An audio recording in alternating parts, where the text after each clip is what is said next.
Hello everybody, Grizzly Pig here. Welcome to today's episode, and we're in New World again, and we are today going to be looking at getting started with mutation dungeons. So of course, any dungeon you want to do, if you want to start doing it mutated, you first have to do the normal version of it, and then you will get a codex that allows you to move on to mutation 1 of that mutated dungeon.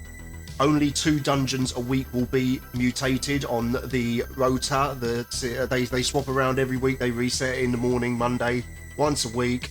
And we can see here, this week it is Dynasty and it is also Depth. So if you look here closely, you will be able to see that this dungeon is in the Void mutation. There's different elements of a mutation for a dungeon that can be each week. And the reason that's important is because you want to have the right gems in your gear. That's a great place to start when you're doing M1. So you want to have high gear score, and then you want to have the right gems. So for the Void mutation, as they're doing void damage, you want to take a gem that mitigates void damage, and that gem would be amethyst. So you're looking for pristine cut amethysts there, and you put them in your gear, and you're going to take less void damage. And you can have a look at the abilities, get yourself familiar with the wording of what's going to happen in the dungeon if you haven't done them before, so you know what to look out for, but we'll go through that when we're in the dungeon there. And also you could see when you hover over the first ability Eternal there, it'll also tell you that you can get gear drop with specific perks that are affiliated to the element of the dungeon as well. So Abyssal conditioning, and if you find gear like that with high gear score on, that might be a piece of gear that is going to help you progress into M2 and M3 later on. So look out for that gear as well, really important. But as we are now, we are damage roll, we are spear, we have high gear score, and we also, I think my gear score is about 696, 697, something like that, and we have the gems. We don't have any of the conditioning perks on any of our gear, but I would be confident if we had a good enough group. I reckon we could probably do M2 with that anyway. Also, I recommend if you are a damage or a healer, you don't go with anything less than 150 constitution. Having healed mutations, I know that it's absolutely no fun whatsoever overhealing one person because they have got really low constitution. So we are going to skip through some of this because it's not all relevant, but we will go through some of the bosses and talk about some of the things that the mobs are going to do as and when we see them. So I'm just letting the tank gather up the mobs here, and on our offhand we've got the Great Axe. It's 700 gear score, the Abyss that you saw in my last video. Great Axe because it's guaranteed 700 gear score, and I want to use the Gravity Well there. You see you can pull the mobs together and it helps do things really quickly. So at the end of the mutation, we're going to get given all of our chests, and we're going to get ranked bronze, silver or gold, and those ranks are dependent on a number of different things, but speed is one of them, the amount of mobs you kill, and also you get points deducted for dying or your team wiping as well. And at the end it sticks that all into a bucket with some multipliers on there and stuff, and then you get given a score. If you are at 25,000 you get silver, if you're 50,000 or above you get gold, and anything less than that then you get bronze. To progress to the next mutation you need to get a score of silver. If you get bronze, that is basically a fail by some respect there, and you will have to do the mutation again in this dungeon to be able to get the silver and then progress. And each dungeon is exclusive, so you can't get silver in the Depth, for example, and then just go straight onto M2 in any other dungeon. It doesn't work like that, I believe. So I am running 150 constitution. I've also got Dex Strength Hybrid. I'm juggling about the stats there to try and get the most damage out of my weapon as possible, as well as taking some of the key points as well, every 50 points here and there. The perks on the attribute the timeline that I want to take that I think would help me with my damage as well. So look at those. It all depends what weapons you're using. The reason I recommend spear so much is because the spear gives you access to rends, weaken, and they're really, really powerful because effectively makes what you're attacking do less damage and makes them take more damage as well. So spear is a great utility weapon, as well as also being absolutely insane damage as well. So what you'll see when we're fighting those mobs there earlier is sometimes every now and then a player will get selected by random quite frequently, and underneath them will be this purple circle that spawns. You've got about half a second to react to that, and you just dodge out of the way a bit and you'll be fine. If you don't dodge it, you'll take damage, and of course it gets stronger as you move through the different levels of the dungeon. So the mutation one, to be quite honest with you, I am in a heavy load right now, and I can tank them, to be quite honest. It's not a huge amount of damage in Mutation 1. We are geared to be able to do Mutation 3 as far as our gear score is concerned. We don't have the conditioning perks, but we do have the right gear score. So I can actually soak those if I want to, but if you see someone that's wearing a light load and they probably haven't got the right gems and they've got like 50 constitution, the healer is going to have a hard time healing people like that. So I recommend that you go for survivability over your damage, because most of the bosses are not going to be a DPS race. It's more about the team being fluid and not dying, and quite frankly that will make a smoother run and a quicker run in the end anyway. So we skipped ahead to this bit here. Just watch out at this point where there are these stairs, because there's going to be a lot of mobs and you can easily become quite overwhelmed. So the tank, just let him pull what he wants to and go through it smoothly. I'd also just like to point out as well that when you're looking for perks, what is a great one to have with the spear, I recommend, would be Enfeebling Skewer. Really great perk, because that's the one that's going to allow you to put weaken on your enemy and make them do less damage. I'm not sure if I'm running it here on this build at the minute. No, I don't think I am, but I do recommend that one highly. Very good perk, because if the enemies do less damage, it's going to make things a lot smoother. So now we're moving around the core. This is the first time you have to move around this out of 2. So we make our way around it and then onto the next bit of the dungeon. Don't do really anything here. We just go around killing the mobs and then we go through the portal over the other side. Just doing a bit of sightseeing at the minute. And again, just let your tank pull what he needs to do. Utilise your gravity well where needed. Pull the mobs together when he stops and he's quite obviously tanking stuff. And just move through it with... So like I said, I'm in a heavy build here. I just feel that makes it a bit smoother. It takes pressure off the healer, and I'm doing absolutely fine DPS, not a problem at all. When I heal these, I actually run a medium build, but I wouldn't go in light, to be quite honest with you. It would be very painful to do once you get into the harder mutation levels. So I would say medium, heavy, that's the way to go for this. And it's only Mutation 1, and because there's different levels of difficulty here, the Mutation 1 is a great way to get a feel for what works for you, see whether you're tanky enough or you're doing enough damage. If you're not tanky enough, then obviously you need more constitution, and you should probably get some more heavy pieces in your build. If you're not doing enough damage, then obviously you need to tweak around your whole build to get the right moves flowing and get the right rotation going, and just get your damage up and get your attributes distributed properly. So you've got to have a nice balance between survivability and damage, of course, but damage is definitely secondary to the survivability there. So you can go around and kill more mobs around the side there, but we've opted to just go straight down into the back to the ruins part of the dungeon again. And then this next part of the dungeon is basically mobs going to spawn, and you just have to kill them as and when they come out. I think the other guys in the dungeon actually decided to go around and kill those mobs around the side, and there's nothing we can do to go back and help them because we've already teleported down. I do recommend you communicate with your team here. It will help a lot, especially in depth, because there's going to be a boss where it might just save you wiping if you talk to each other a little bit. We'll get to that one in a little bit. Not everyone is always on the same page as to what exactly the tactics are you're going to be running, so definitely talk to each other. It's one of the best ways to make a run smooth, as well as being geared out right as well.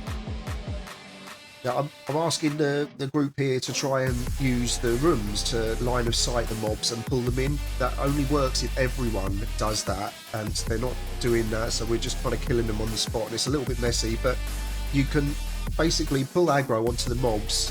One person does with a range ability, and if everyone is in one of the rooms, the mobs will be forced to come through the door to you, choke them, gravity well them, and it will be a lot quicker to get them down, and the healer will take less damage as well, because there's no way the tank can get aggro on absolutely everything when they're so far apart like this. He certainly can't do that with the click of a finger, at least. It takes some time. So using the wall pull where you can is really a good idea. And I feel like people have forgotten how to do that. That's a thing from the World of Warcraft days back in the day, that some people just prefer just to get stuck in and kill mobs one at a time, whatever they do.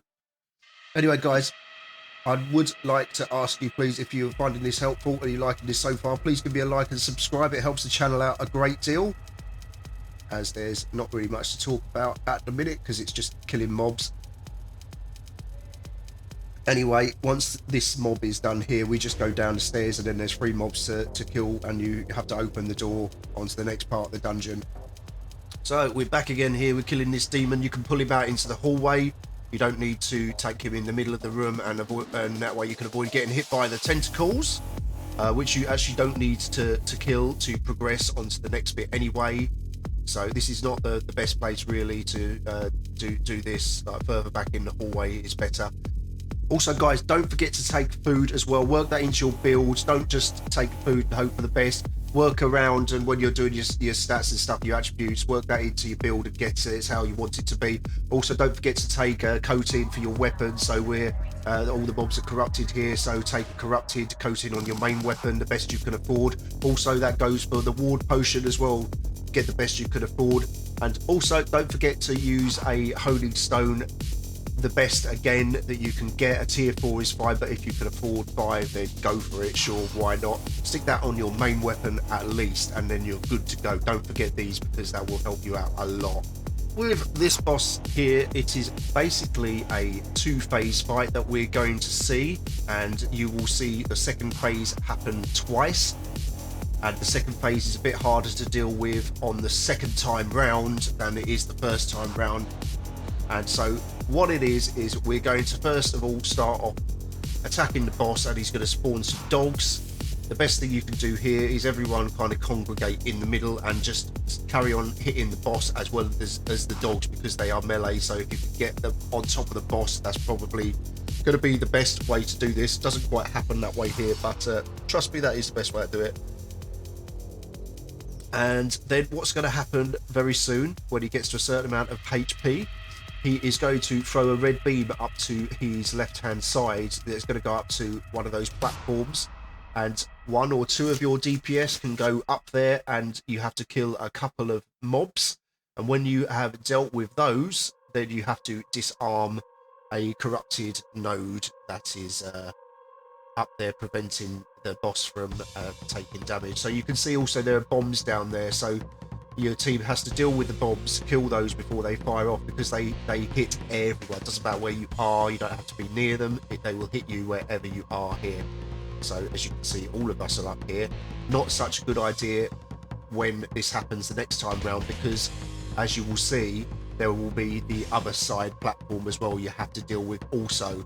Now the reason I'm trying to carry on doing this corrupted monolith while that other guy was, is because when you get hit by the bombs, if they go off, it interrupts you.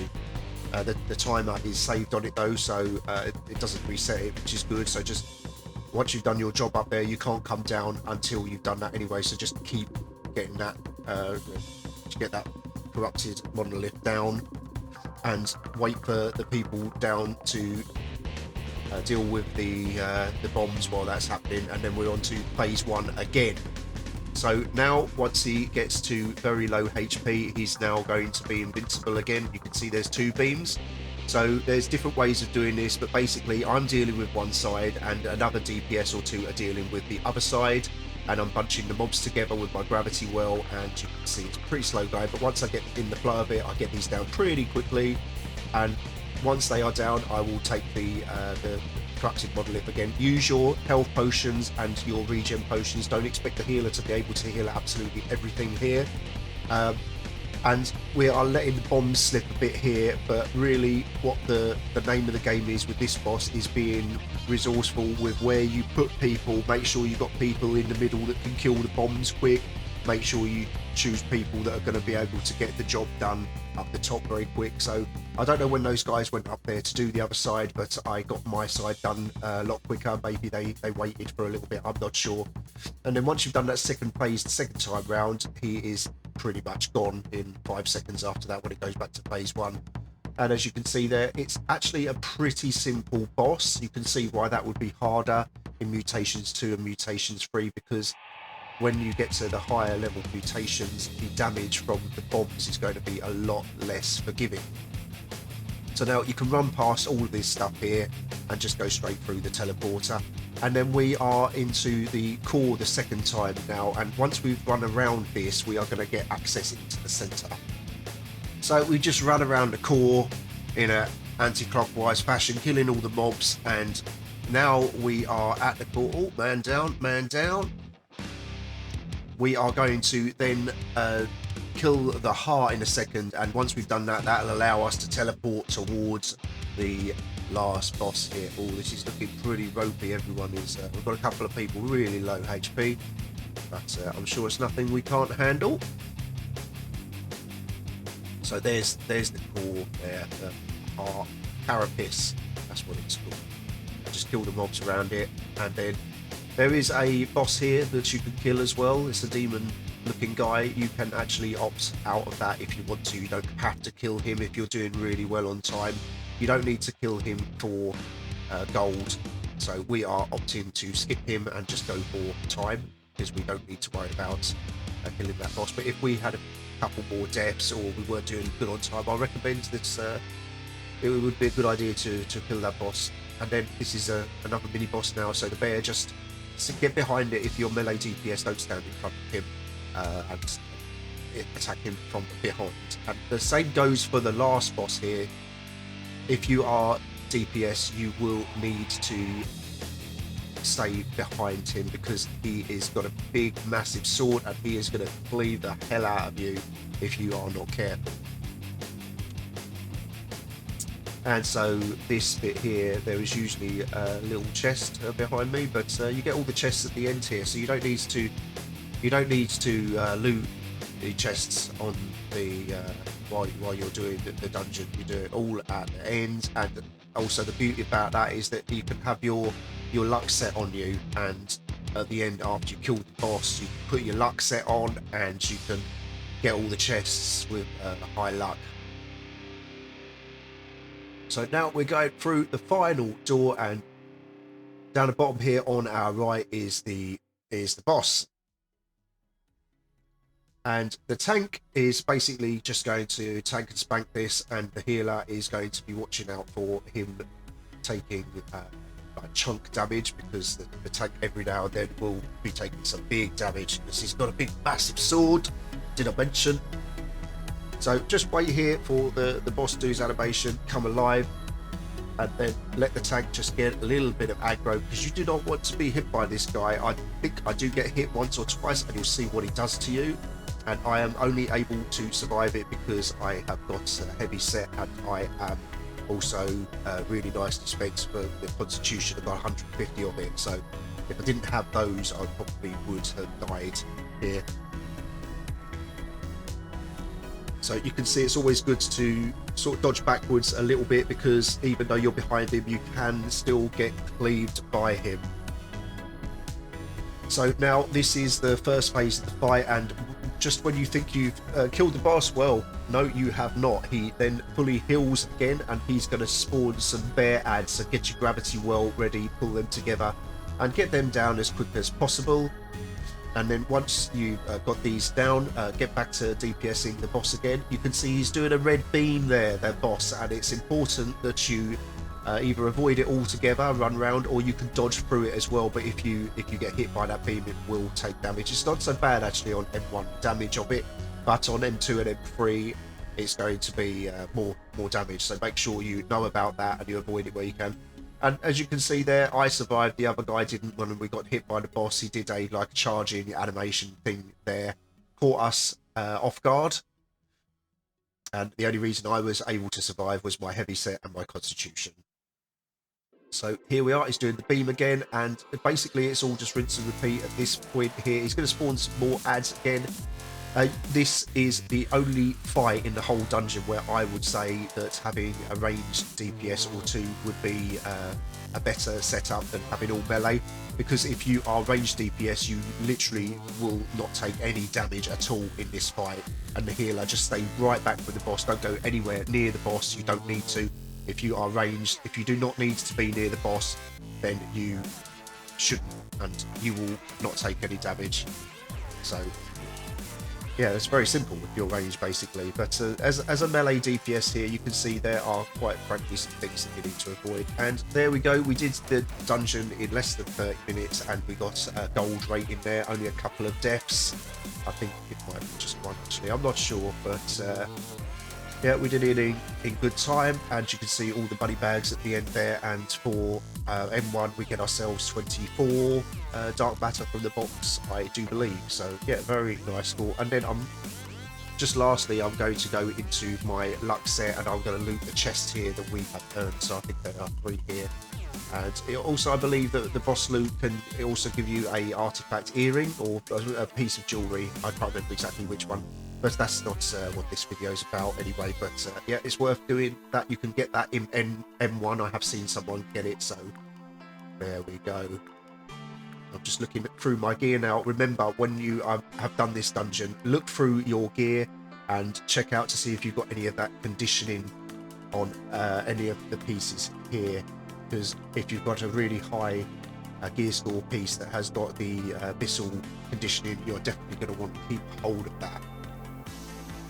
So we're just exiting the dungeon now, and also what you should do is make sure you get faction missions. I should have said this at the start of the video maybe, but in every place where you've got a dungeon, you should go to the town of that area first and pick up the exhibition dungeons for that if you're going to farm a mutation. Get them exhibition missions, because they give you some great amount of faction points and the tokens. So definitely do that as well. It's a great thing to do. And that about wraps it up for this video. So if you like this video or you found it in any way useful at all, with some information that's helped you out, then please, I would encourage you to like and subscribe. It would help the channel out a whole bunch. And also just leave us some comment down the bottom if you thought I've missed anything out, or you'd like to share something with the community. I'll get back to all of my comments and answer all of them when I can. And next time, hopefully we're going to do some PvP. I've been slacking on my faction, getting that leveled up, and so I want to use the featherweight artifact. But to upgrade that and get the last perk, I need to be upgraded in my faction to do that. So once I've done that, hopefully we're going to get some PvP on the way. Anyway, thanks for watching, guys, and I will see you next time.